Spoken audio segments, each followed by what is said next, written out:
लीजिए सुनिए प्रेमचंद का लिखा प्रहसन दुराशा। वाचन समीर गोस्वामी का है। इस प्रहसन में पात्र हैं दयाशंकर, जो कार्यालय के एक साधारण लेखक हैं, आनंद मोहन, जो कॉलेज का एक विद्यार्थी तथा दयाशंकर का मित्र है, ज्योति स्वरूप, दयाशंकर का एक सुदूर संबंधी, और सेवती, दयाशंकर की पत्नी। होली का दिन, समय 9 बजे रात्रि। आनंद मोहन तथा दयाशंकर वार्तालाप करते जा रहे हैं। आनंद मोहन: हम लोगों को देर तो ना हुई? अभी तो 9 बजे होंगे। दयाशंकर: नहीं, अभी क्या देर होगी। आनंद मोहन: वहां बहुत इंतजार न कराना, क्योंकि एक तो दिन भर गली गली घूमने के पश्चात मुझ में इंतजार करने की शक्ति ही नहीं, दूसरे ठीक 11 बजे बोर्डिंग हाउस का दरवाजा बंद हो जाता है। दयाशंकर: अजी चलते चलते थाली सामने आएगी। मैंने तो सेवती से पहले ही कह दिया है कि 9 बजे तक सामान तैयार रखना। आनंद मोहन: तुम्हारा घर तो अभी दूर है, यहां मेरे पैरों में चलने की शक्ति ही नहीं। आओ कुछ बातचीत करते चले। भला ये तो बताओ कि पर्दे के संबंध में तुम्हारा क्या विचार है। भाभी जी मेरे सामने आएंगी या नहीं? क्या मैं उनके चंद्रमुख का दर्शन कर सकूंगा? सच कहो। दयाशंकर: तुम्हारे और मेरे बीच में भाईचारे का संबंध है।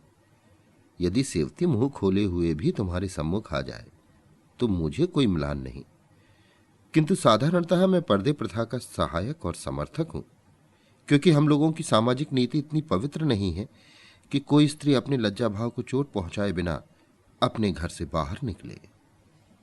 आनंद मोहन: मेरे विचार में तो पर्दा ही कुचेष्टाओं का मूल कारण है। पर्दे से स्वभावतः पुरुषों के चित्त में उत्सुकता उत्पन्न होती है, और वो भाव कभी तो बोली ठोली में प्रकट होता है और कभी नेत्रों के कटाक्षों में।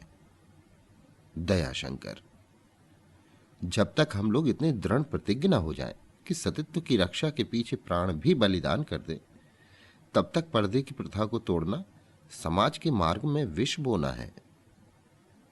आनंद मोहन: आपके विचार से तो सिद्ध होता है कि यूरोप में सतीत्व रक्षा के लिए रात दिन रुधिर की नदियां बहा करती हैं। दयाशंकर: वहां इसी बेपर्दगी ने तो सतीत्व धर्म का निर्मूल कर दिया है। अभी मैंने किसी समाचार पत्र में पढ़ा था कि एक स्त्री ने किसी पुरुष पर इस प्रकार का अभियोग चलाया था कि उसने मुझे निर्भीकता पूर्वक कुदृष्टि से घूरा था, किंतु विचारक ने उस स्त्री को नख शिख से देखकर यह कहकर मुकदमा खारिज कर दिया कि प्रत्येक मनुष्य को अधिकार है कि वो हाट बाट में नौजवान स्त्री को घूर कर देखे। मुझे तो वो अभियोग और ये फैसला सर्वथा हास्यास्पद जान पड़ते हैं और किसी भी समाज को निंदित करने वाले हैं। आनंद मोहन: इस विषय को छोड़ो, ये तो बताओ कि इस समय क्या क्या खिलाओगे। मित्र नहीं तो मित्र की चर्चा ही हो। दयाशंकर: ये तो सेवती की पाक कला कुशलता पर निर्भर है। पूरियां और कचौरियां तो होगी ही, यथासंभव खूब खरी भी होंगी। यथाशक्ति खस्ते और समोसे भी आएंगे। खीर आदि के बारे में भविष्यवाणी की जा सकती है। आलू और गोभी की शोरबेदार तरकारी और मटर दाल मोट भी मिलेंगे। फिर इनके लिए भी कहा आया था। गूलर के कोफ्ते और आलू के कबाब, ये दोनों सेवती खूब पकाती है। हाँ, शायद किशमिश का रायता भी मिले जिसमें केसर की सुगंध उड़ती होगी। आनंद मोहन: मित्र, मेरे मुंह में तो पानी भर आया। तुम्हारी बातों ने तो मेरे पैरों में जान डाल दी। शायद पर होता तो उड़कर पहुंच जाता। दयाशंकर: लो अब आ ही जाते हैं। ये तंबाकू वाले की दुकान है, इसके बाद चौथा मकान मेरा ही है। आनंद मोहन: मेरे साथ बैठकर एक ही थाली में खाना। कहीं ऐसा ना हो कि अधिक खाने के लिए मुझे भी भाभी जी के सामने लज्जित होना पड़े। दयाशंकर: इससे तुम निरशंक रहो। उन्हें मितहारी आदमी से चिढ़ है। वो कहती हैं, जो खाएगा ही नहीं वो दुनिया में काम क्या करेगा। आज शायद तुम्हारी बदौलत मुझे भी काम करने वालों की पंक्ति में स्थान मिल जाए। कम से कम कोशिश तो ऐसी ही करना। आनंद मोहन: भाई यथाशक्ति चेष्टा करूंगा, शायद तुम्हें प्रधान पद मिल जाए। दयाशंकर, ये लो आ गए। देखना सीढ़ियों पर अंधेरा है, शायद चिराग जलाना भूल गई। आनंद मोहन, कोई हर्ज नहीं, तिमिर लोक ही में तो सिकंदर को अमृत मिला था। दयाशंकर, अंतर इतना ही है कि तिमिर लोक में पैर फिसले तो पानी में गिरोगे, और यहां फिसला तो पथरीली सड़क पर। ज्योति स्वरूप आते हैं। ज्योति स्वरूप, सेवक भी उपस्थित हो गया? देर तो नहीं हुई? डबल मार्च करता आया हूं। दयाशंकर, नहीं, अभी तो देर नहीं हुई, शायद आपकी भोजन अभिलाषा आपको समय से पहले खींच लाई। आनंद मोहन, आपका परिचय कराइए, मुझे आपसे देखा देखी नहीं है। दयाशंकर अंग्रेजी में, मेरे सुदूर के संबंध में साले होते हैं, एक वकील के मुहर्रिर हैं, जबरदस्ती नाता जोड़ रहे हैं। सेवती ने निमंत्रण दिया होगा, मुझे कुछ भी ज्ञात नहीं, ये अंग्रेजी नहीं जानते। आनंद मोहन, इतना तो अच्छा है, अंग्रेजी में ही बातें करेंगे। दयाशंकर, सारा मजा किरकिरा हो गया। कुमानुषों के साथ बैठकर खाना फोड़े के ऑपरेशन के बराबर है। आनंद मोहन, किसी उपाय से इन्हें विदा कर देना चाहिए। दयाशंकर, मुझे तो चिंता यह है कि अब संसार के कार्यकर्ताओं में हमारी और तुम्हारी गणना ही ना होगी, पाला इसके हाथ रहेगा। आनंद मोहन, खैर ऊपर चलो। आनंद तो जब आवे कि इन महाशय को आधे पेट ही उठना पड़े। तीनों आदमी ऊपर जाते हैं। दयाशंकर, अरे कमरे में रोशनी नहीं, घुप अंधेरा है। लाला ज्योति स्वरूप देखिएगा, कहीं ठोकर खाकर न गिर पड़िएगा। आनंद मोहन, अरे गजब, अलमारी से टकराकर धम से गिर पड़ता है। दयाशंकर, लाला ज्योति स्वरूप क्या आप गिरे? चोट तो नहीं आई? आनंद मोहन, अजी मैं गिर पड़ा, कमर टूट गई, तुमने अच्छी दावत दी। दयाशंकर, भले आदमी सैकड़ों बार तो आए हो, मालूम नहीं था कि सामने अलमारी रखी हुई है, क्या ज्यादा चोट लगी? आनंद मोहन, भीतर आओ, थालियां लाओ और भाभी जी से कह देना थोड़ा सा तेल गर्म कर लें, मालिश कर लूंगा। ज्योति स्वरूप, महाशय ये आपने क्या रख छोड़ा है, जमीन पर गिर पड़ा। दयाशंकर, वो गालदान तो नहीं लुढ़का दिया? हाँ वही तो है, सारा फर्श खराब हो गया। आनंद मोहन, बंधुवर जाकर लालटेन जला लाओ, कहां लाकर काल कोठरी में डाल दिया। दयाशंकर घर में जाकर, अरे यहां भी अंधेरा है, चिराग तक नहीं। सेवती कहां हो?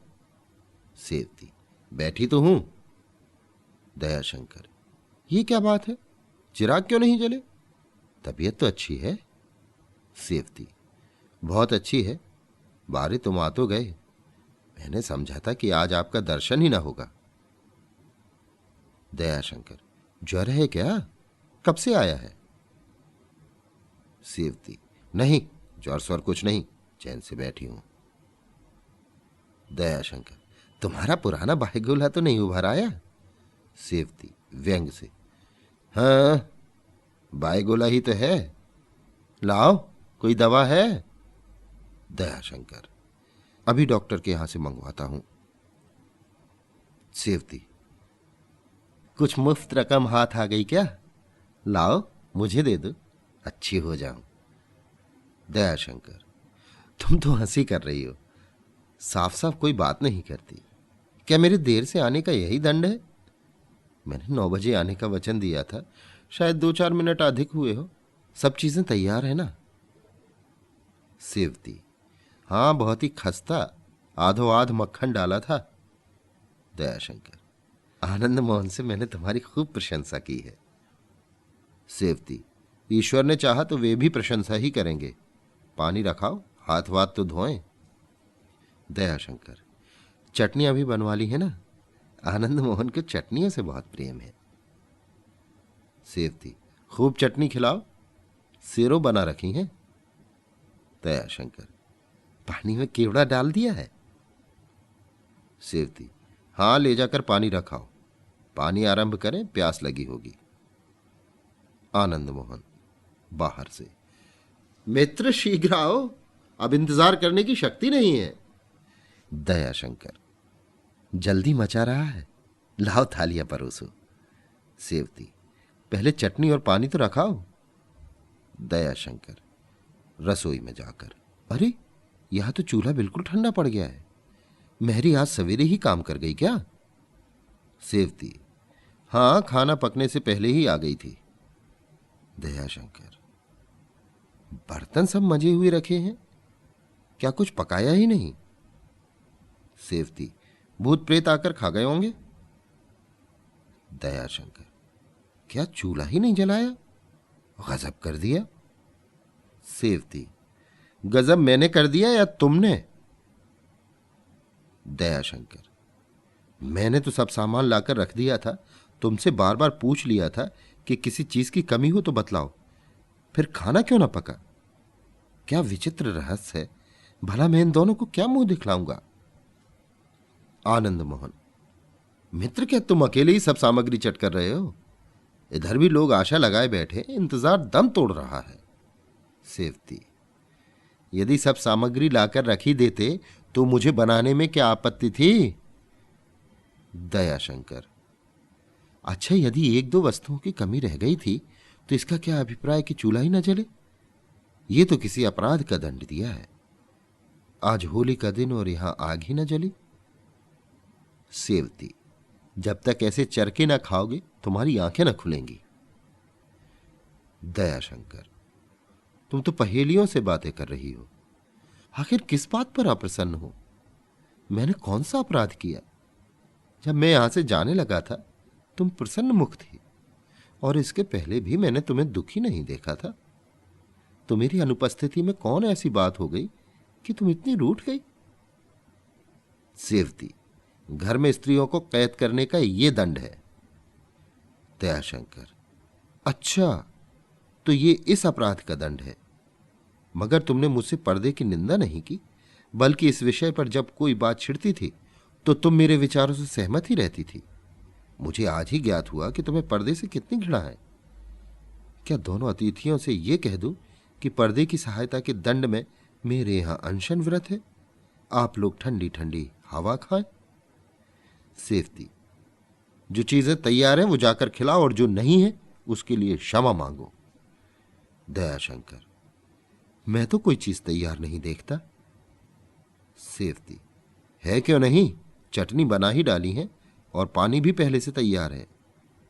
दयाशंकर, ये दिल लगी तो हो चुकी, सचमुच बताओ, खाना क्यों नहीं पकाया? क्या तबीयत खराब हो गई थी, अथवा किसी कुत्ते ने रसोई आकर अपवित्र कर दी थी? आनंद मोहन, बाहर क्यों नहीं आते हो भाई? भीतर ही भीतर क्या मिसकोट कर रहे हो? अगर सब चीजें तैयार नहीं हैं, नहीं सही, जो कुछ तैयार है वही लाओ।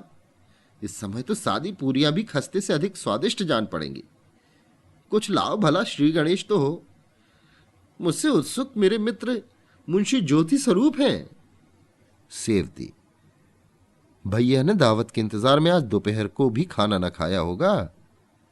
दयाशंकर, बात क्यों टालती हो? मेरी बातों का जवाब क्यों नहीं देती? सेवती, नहीं जवाब देती। आपका कुछ कर्ज खाया है या रसोई बनाने के लिए लौंडी हूं?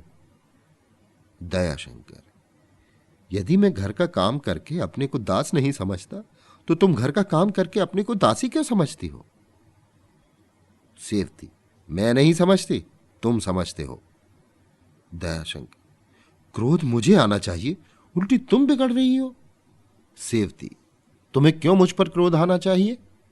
इसलिए कि तुम पुरुष हो? दयाशंकर, नहीं, इसलिए कि तुमने आज मेरे मित्रों तथा संबंधियों के सम्मुख नीचा दिखाया। सेवती, नीचा दिखाया तुमने मुझे कि मैंने तुम्हें? तुम तो किसी प्रकार क्षमा करा लोगे, किंतु कालिमा तो मेरे मुख लगेगी। आनंद मोहन, अपराध क्षमा हो, मैं भी वहीं आता हूं। यहां तो किसी पदार्थ की सुगंध तक नहीं आती।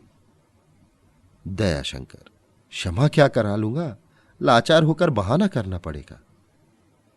सेवती, चटनी खिलाकर पानी पिलाओ, इतना सत्कार बहुत है। होली का दिन है, यह भी एक प्रहसन रहेगा। दयाशंकर, प्रहसन क्या रहेगा, कहीं मुंह दिखाने योग्य न रहूंगा। आखिर तुम्हें यह क्या शरारत सूझी? सेवती, फिर वही बात, शरारत क्यों सूझती? क्या तुमसे और तुम्हारे मित्रों से कोई बदला लेना था? लेकिन जब लाचार हो गई तो क्या करती? तुम तो 10 मिनट पछताकर और मुझ पर क्रोध मिटाकर आनंद से सो गए। यहां तो मैं 3 बजे से बैठी झींक रही हूं और ये सब तुम्हारी करतूत है। दयाशंकर, यही तो पूछता हूं कि मैंने क्या किया? सेवती, तुमने मुझे पिंजरे में बंद कर दिया, पर काट दिए। मेरे सामने दाना रख दो तो खाऊं, मुधिया में पानी डाल दो तो पीऊं, ये किसका कसूर है? दयाशंकर, भाई छिपी छिपी बातें ना करो, साफ साफ क्यों नहीं कहती? आनंद मोहन, विदा होता हूं, मौज उड़ाइए, नहीं बाजार की दुकानें भी बंद हो जाएंगी। खूब चकमा दिए मित्र, फिर समझेंगे। लाला ज्योति स्वरूप तो बैठे बैठे अपनी निराशा को खुर्राटों में भुला रहे हैं। मुझे ये संतोष कहा, तारे भी नहीं है कि बैठकर उन्हें ही गिनूं। इस समय तो स्वादिष्ट पदार्थों को स्मरण कर रहा हूं। दयाशंकर, बंधुवर 2 मिनट और संतोष करो। आया, हाँ, लाला ज्योति स्वरूप से कह दो कि किसी हलवाई की दुकान से पूरियां ले आए, यहां कम पड़ गई हैं। आज दोपहर ही से इनकी तबीयत खराब हो गई है। मेरे मेज की दराज में रुपए रखे हैं। सेवती, साफ साफ तो यही है कि तुम्हारे पर्दे ने मुझे पंगु बना दिया है। कोई मेरा गला भी घोंट जाए तो फरियाद नहीं कर सकती। दयाशंकर, फिर वही अन्योक्ति, इस विषय का अंत भी होगा या नहीं? सेवती, दिया सलाई तो थी ही नहीं, फिर आग कैसे जलाती? दयाशंकर, आह, मैंने जाते समय दिया सलाई की डिबिया जेब में रख ली थी। जरा सी बात का तुमने बतंगड़ बना दिया। शायद मुझे तंग करने के लिए अवसर ढूंढ रही थी। कम से कम मुझे तो ऐसा ही जान पड़ता है। सेवती, ये तुम्हारी ज्यादती है। ज्यों ही तुम सीढ़ी से उतरे, मेरी दृष्टि डिबिया की तरफ गई, किंतु वो लापता थी। ताड़ गई कि तुम ले गए। तुम मुश्किल से दरवाजे तक पहुंचे होगे। अगर जोर से पुकारती तो तुम सुन लेते, लेकिन नीचे दुकानदारों के कान में भी आवाज जाती तो सुनकर तुम न जाने मेरी कौन कौन दुर्दशा करते। हाथ मल कर रह गई। उसी समय से बहुत व्याकुल हो रही हूं कि किसी प्रकार की दिया सलाई मिल जाती तो अच्छा होता, मगर कोई वश न चलता था। अंत में लाचार होकर बैठ रही। दयाशंकर, ये कहो कि मुझे तंग करना चाहती थी, नहीं तो आगे दिया सलाई न मिल जाती। सेवती, अच्छा, तुम मेरी जगह होते तो क्या करते? नीचे सबके सब दुकानदार हैं और तुम्हारी जान पहचान के हैं। घर के एक और पंडित जी रहते हैं। इनके घर में कोई स्त्री नहीं। सारे दिन फाग हुई है। बाहर के सैकड़ों आदमी जमा थे। दूसरी ओर बंगाली बाबू रहते हैं। उनके घर की स्त्रियां किसी संबंधी से मिलने गई हैं और अब तक नहीं आई। इन दोनों से भी बिना छज्जे पर आए चीज न मिल सकती थी। लेकिन शायद तुम इतनी बेपर्दगी को क्षमा न करते। और कौन ऐसा था जिससे कहती कि कहीं से आग ला दो? महरी तुम्हारे सामने ही चौका बर्तन करके चली गई थी। रह रहकर तुम्हारे ऊपर क्रोध आता था। दयाशंकर, तुम्हारी लाचारी का कुछ अनुमान कर सकता हूं, पर मुझे अब भी यह मानने में आपत्ति है कि दिया सलाई का न होना चूल्हा न जलने का वास्तविक कारण हो सकता है। सेवती, तुम ही से पूछती हूं कि बतलाओ क्या करती? दयाशंकर, मेरा मन इस समय स्थिर नहीं, किंतु मुझे विश्वास है कि यदि मैं तुम्हारे स्थान पर होता तो होली के दिन और खासकर जब अतिथि भी उपस्थित हो, चूल्हा ठंडा न रहता। कोई ना कोई उपाय अवश्य ही निकालता। सेवती, जैसे? दयाशंकर, एक रुक्का लिखकर किसी दुकानदार के सामने फेंक देता। सेवती, यदि मैं ऐसा करती तो शायद तुम आंख मिलाने का मुझ पर कलंक लगाते। दयाशंकर, अंधेरा हो जाने पर सिर से पैर तक चादर ओढ़कर बाहर निकल जाता और दिया सलाई ले आता। घंटे 2 घंटे में अवश्य कुछ न कुछ तैयार हो जाता। ऐसा उपवास न करना पड़ता।